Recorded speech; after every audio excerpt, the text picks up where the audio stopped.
Hollywood's golden age was built on glamour, influence, and carefully protected careers. Yet behind the cameras, America was struggling with segregation, discrimination, political intimidation, and a civil rights movement that demanded a choice: remain silent or risk everything by speaking out. Some of Hollywood's biggest stars chose the second path. They marched, challenged studios, rejected segregated venues, defended targeted colleagues, and sometimes sacrificed money, friendships, and career opportunities. Their stories reveal that fame could be more than a privilege; it could become a responsibility. And among the people who accepted that responsibility, few went further than the man whose protest would eventually shake the Academy Awards. Actor number 1. Paul Newman. Paul Newman seemed almost perfectly designed for Hollywood. The blue-eyed leading man became one of America's most recognizable stars, admired for his performances and his extraordinary screen presence. But during the Civil Rights era, Newman repeatedly stepped away from the safety of celebrity and into situations where his fame offered no protection. In the early 1960s, Newman became one of the major white stars willing to participate directly in demonstrations in the Deep South. Birmingham, Selma, and Washington were not simply names connected to the movement. They were places where protesters faced arrests, violence, and intimidation. Newman kept showing up. In Birmingham in 1963, he witnessed police violence against demonstrators firsthand, yet the experience did not convince him to retreat. Instead, his involvement deepened. In 1964, Newman testified before Congress in support of the Civil Rights Act. His support was no longer something that could be dismissed as a celebrity making a symbolic appearance. He was publicly placing his reputation behind legislation intended to confront discrimination. That visibility attracted government attention. The FBI maintained surveillance files concerning Newman's activities, documenting meetings and other involvement connected to the civil rights movement. By 1973, his name had reached an even more infamous place: President Richard Nixon's enemies list, alongside other figures viewed as political opponents or activists. Newman also faced threats much closer to home. His family received death threats, and Southern theaters boycotted his movies, costing him substantial box office income. Yet even his own films could not persuade him to compromise. When he encountered segregated theaters where black audience members were being refused admission, Newman reportedly made his position simple: if everyone could not enter, he would not remain. He also demanded integrated crews on his productions, pushing for workplace equality before such practices became standard. His 1967 film Cool Hand Luke became associated with resistance to unjust authority, while his wife, Joanne Woodward, shared his commitment to social causes. The activism did not disappear as Newman's career continued. He and Woodward established scholarship support for minority students, and Newman later founded Newman's Own, directing profits toward charitable and social causes. Paul Newman died in 2008 at 83. His story was not defined by one march or one speech. It was defined by consistency, the decision to keep using extraordinary visibility for causes that could easily have been ignored. And Newman was far from the only Hollywood star willing to put a career at risk. Some went even further, directly challenging the industry's own rules. Actor number 2, Tony Curtis. Tony Curtis entered Hollywood as the son of Hungarian Jewish immigrants from the Bronx, and eventually became one of its most famous leading men. His dark looks and natural charm made him a heartthrob, with films such as Some Like It Hot and Spartacus establishing his place among the industry's biggest stars. But one of Curtis's most important decisions came in 1958, when Stanley Kramer cast him in The Defiant Ones. The film placed Curtis's character, a white prisoner, alongside a black prisoner portrayed by Sidney Poitier. The story itself confronted racism directly, forcing two men chained together to overcome hatred and prejudice in order to survive. The studio, however, wanted the movie's billing to reflect the racial hierarchy that still existed throughout Hollywood. Curtis was expected to receive the larger name placement, while Poitier's name would appear smaller and below the title. Curtis refused. He argued that the two actors were co-stars and deserved equal billing. at a time when black performers were frequently treated as secondary figures regardless of the importance of their roles. Curtis's demand challenged a deeply established industry practice. It may seem like a small detail compared with a march or a major political speech, but Hollywood credits carried enormous professional significance. They communicated who was considered important, who was being promoted, and who was expected to remain in the background. Curtis was willing to use his own position to challenge that system. His relationship with Poitier also became personal. The two developed a genuine friendship while making the film, and Curtis remained proud of the movie's message. The decision, however, did not come without consequences. Studio executives viewed him as difficult, and his willingness to challenge them weakened his leverage in later contract negotiations. The Defiant Ones went on to become a landmark film, and both Curtis and Poitier received Oscar nominations. The movie demonstrated how Hollywood could confront racial prejudice on screen, while Curtis's insistence on equal billing challenged prejudice behind the camera as well. Curtis died in 2010 at the age of 85. His stand did not involve a dramatic arrest or a famous political speech. Instead, it happened inside the machinery of Hollywood itself, where a star could either accept the system or force it to recognize someone else as an equal. And while Curtis challenged discrimination through a film credit, another actor used his influence to challenge segregation wherever his productions went. Actor number 3, Kirk Douglas. Kirk Douglas built his reputation as one of Hollywood's great rebels.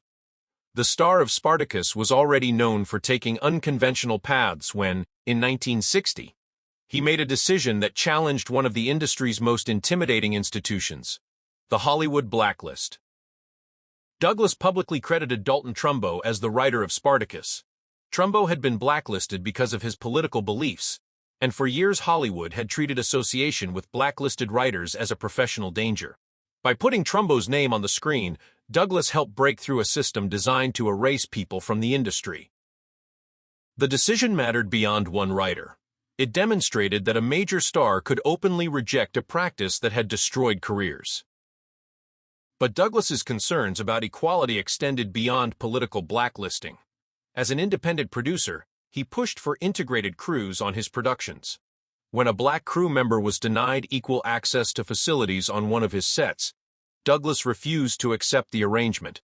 He walked away from production until everyone was treated equally.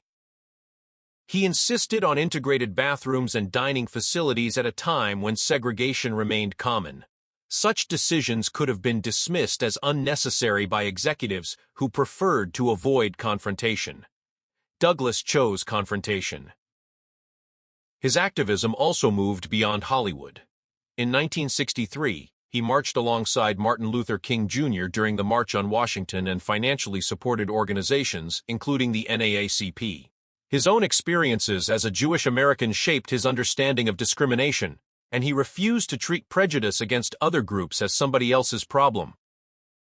That position carried professional risks. Studios could punish stars who became too controversial, and Douglas lost roles worth millions, because executives considered him difficult or politically dangerous. Yet he continued. Douglas lived long enough to see many of the social changes he had supported become part of American life. He died in 2020 at the age of 103, after a career that had stretched across generations. His sons Michael and Joel continued aspects of the family's activism, but Kirk Douglas's legacy remained distinctive. He showed that independence was not merely an image for the screen. It could mean refusing to cooperate with a system, even when cooperation would have been easier and more profitable. Still, Douglas's rebellion was not the only example of Hollywood stars crossing racial barriers. One of the most famous photographs of the civil rights era captured another actor doing something that, at the time, carried its own powerful message. Actor number 4, James Garner. James Garner was famous for playing confident, easygoing characters in Maverick and the Rockford Files. Off-screen, he described himself without hesitation as a bleeding-heart liberal. In 1963, that political identity became action. On August 28, Garner joined the March on Washington for Jobs and Freedom. Roughly 250,000 people gathered near the Lincoln Memorial, making the event one of the defining demonstrations of the American civil rights movement. Garner had helped organize Hollywood participation alongside Harry Belafonte, after Martin Luther King Jr. spoke at the home of Burt Lancaster and encouraged members of the entertainment industry to become involved. Then came the warnings. The night before the march, the FBI contacted celebrities individually and cautioned them against attending. They were told that their safety could not be guaranteed. For Garner, the warning became another reason to make the journey rather than stay home. He flew across the country because he believed fellow Americans were being denied constitutional rights. The image that remained from that day was especially striking. Garner was photographed walking hand in hand with black actress Diahann Carroll. In modern terms, the gesture can appear simple. In 1963 America, however, a famous white man publicly holding hands with a black woman could provoke controversy and hostility. Garner did it anyway. His activism did not stop after the march. As a member of the Screen Actors Guild Board, he continued pushing for greater equality in Hollywood's labor practices. His public support also carried financial consequences. Southern theaters refused to book his films, reducing the commercial reach of a successful actor's work. The danger was not theoretical. The FBI's warnings reflected the atmosphere surrounding the movement, and Garner knew that appearing at the march could attract criticism and hostility. He still believed the constitutional rights of fellow Americans mattered more than his own comfort. Garner died in 2014 at the age of 86. The photograph of him and Diahann Carroll remains one of the memorable visual reminders that Hollywood's involvement in the civil rights movement was not limited to speeches delivered from comfortable rooms. Some celebrities used their voices. Garner used his presence. And another actor would demonstrate that courage sometimes means confronting a fear that has nothing to do with politics, and then refusing to let that fear decide where you stand. Actor number 5, Burt Lancaster. Burt Lancaster looked fearless on screen. The athletic star performed his own stunts and built a career around physical confidence. Yet there was one ordinary act that terrified him: flying. That fear became almost irrelevant in August 1963. Lancaster was working on a film in France when news reached him about the March on Washington. The event was already becoming one of the most important moments of the civil rights movement, and Lancaster wanted to be there. He requested time away from the production and boarded a plane for Washington. For a man with a severe fear of flying, the journey was not symbolic. His hands shook. His heart raced. Yet he crossed the Atlantic because he believed the cause was more important than his personal fear. Lancaster marched with Martin Luther King Jr. at the Lincoln Memorial and became one of the relatively few white actors given the opportunity to speak there that day. His participation placed him visibly among the Hollywood figures supporting the movement. But Lancaster's political history stretched back much further. The FBI had monitored him since 1947, when he signed a statement calling for the abolition of the House Un-American Activities Committee.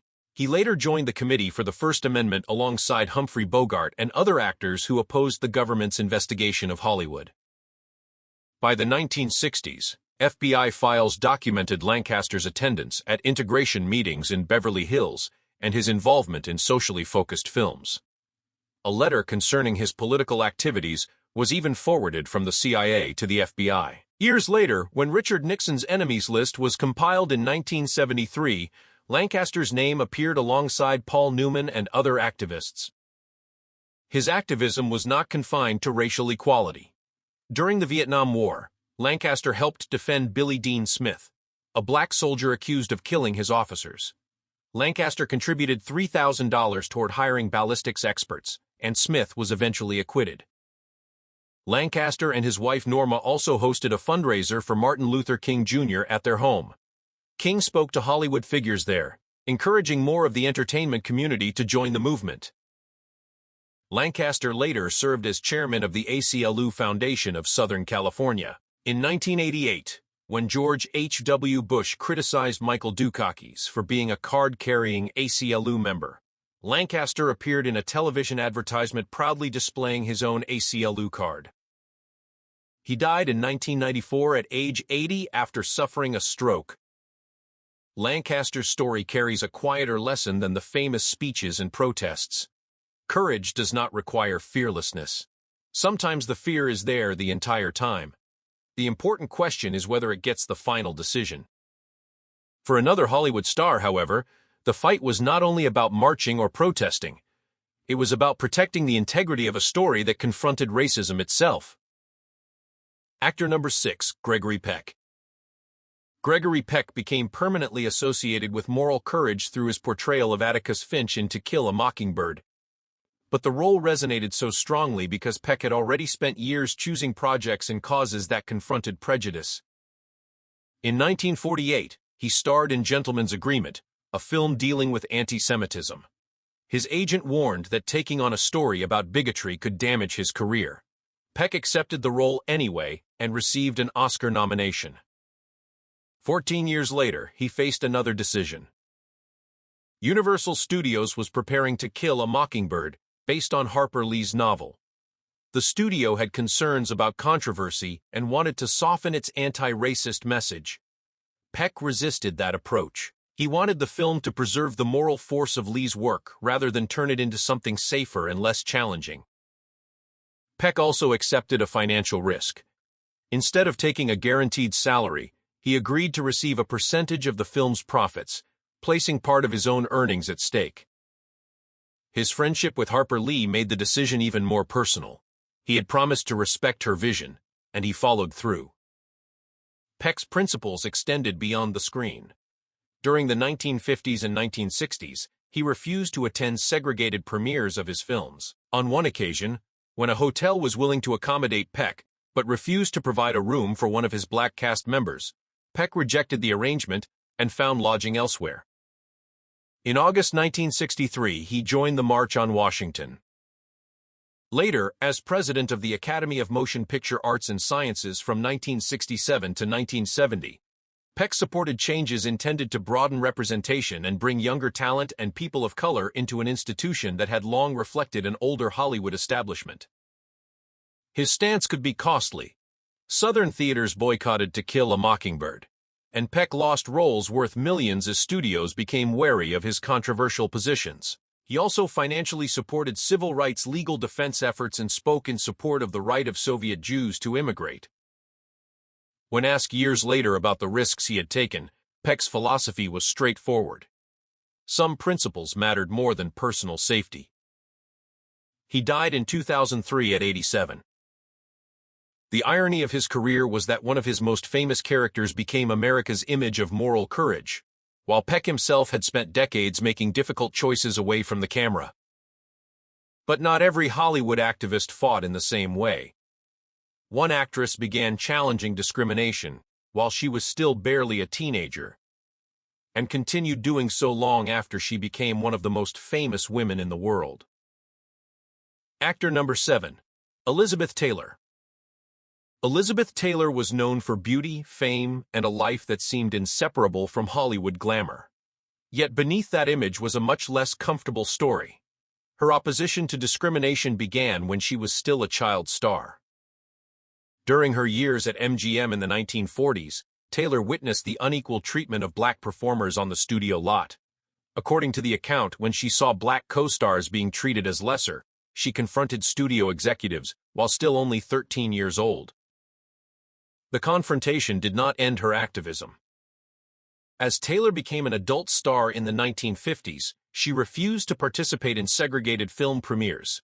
Her position was particularly significant because these events could be important publicity opportunities for a major movie star. When a Southern premiere of one of her films excluded black fans, Taylor walked out. Her message was straightforward. If everyone could not attend, she would not participate. She also canceled appearances at venues practicing discrimination, accepting the possibility of losing money and professional opportunities rather than endorsing segregation. In August 1963, Taylor joined the March on Washington for Jobs and Freedom and used her enormous celebrity profile to support civil rights fundraising. Her activism did not end with the major civil rights demonstrations of the 1960s. Decades later, she became one of the most visible celebrities supporting people affected by AIDS. During the 1980s, when fear and stigma surrounded the AIDS crisis, Taylor refused to treat patients as untouchable. Her friendship with Rock Hudson became part of that story. She publicly demonstrated compassion toward her dying friend at a time when many people were afraid even of physical contact with AIDS patients. Her activism brought threats, yet she continued advocating for dignity and support. Taylor died in 2011 at age 79. Her legacy complicates the familiar image of the Hollywood glamour queen. The same woman whose violet eyes and beauty-dominated magazine covers was also willing to walk away from prestigious events, challenge powerful executives, and put her reputation behind people who had less power than she did. Her story also reveals something important about celebrity activism. It did not always come from actors known for political rebellion. Sometimes it came from stars whose public image seemed completely different. And before the civil rights movement reached its most visible years, another Hollywood icon had already discovered what it meant to challenge political intimidation. Actor number 8, Humphrey Bogart.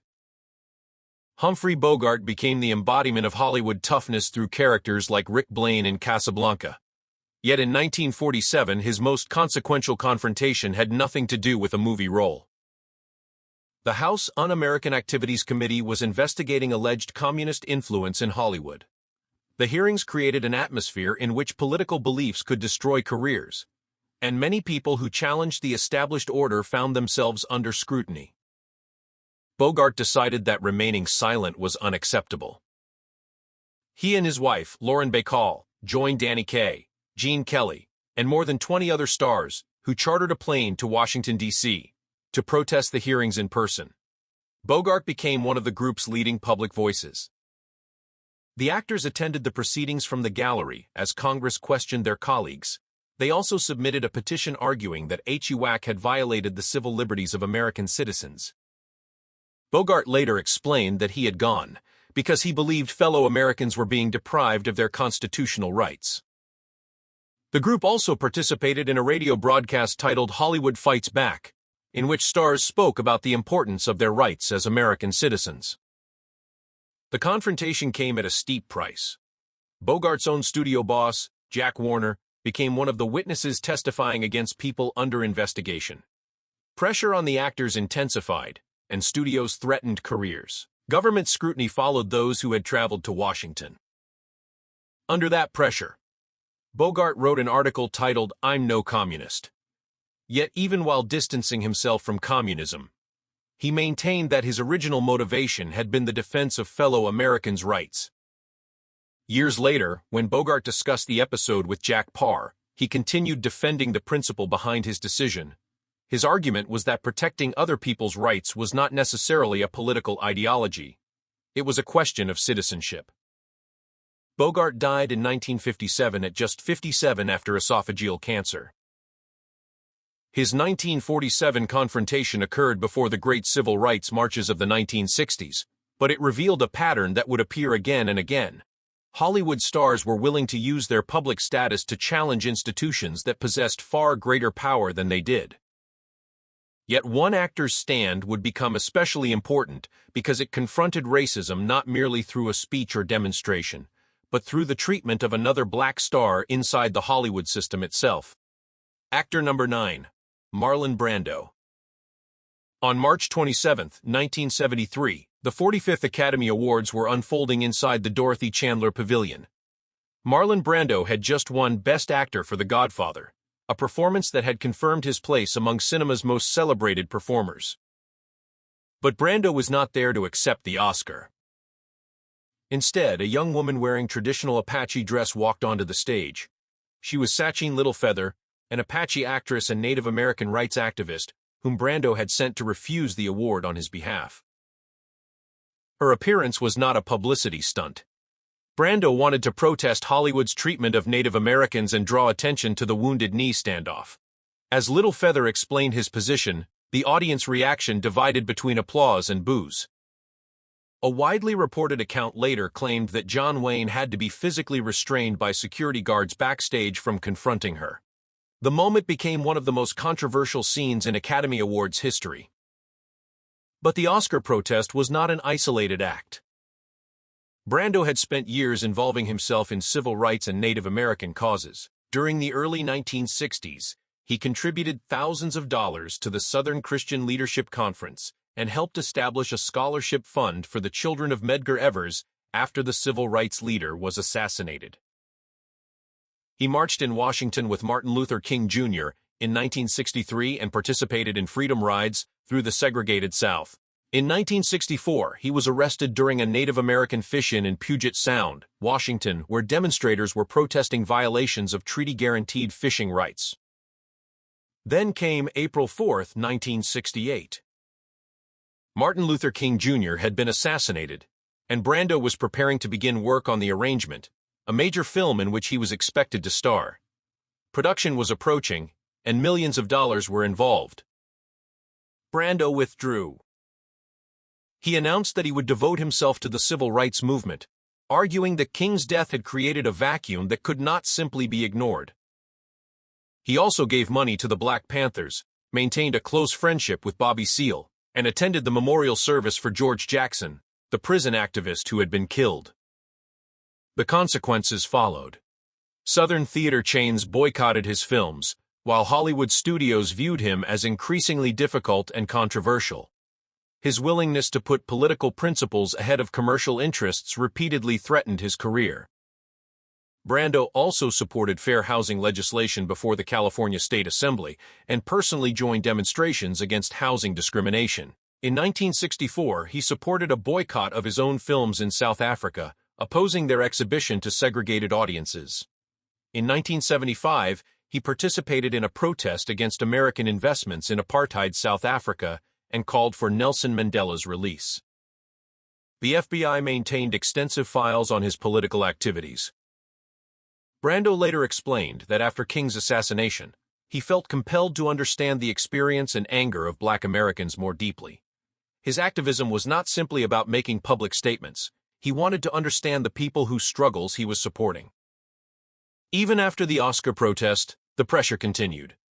According to the account, bullets were fired into his home while Little Feather was visiting, while the media attacked him and Hollywood again treated him as a dangerous figure. Brando died in 2004 at age 80 from respiratory failure.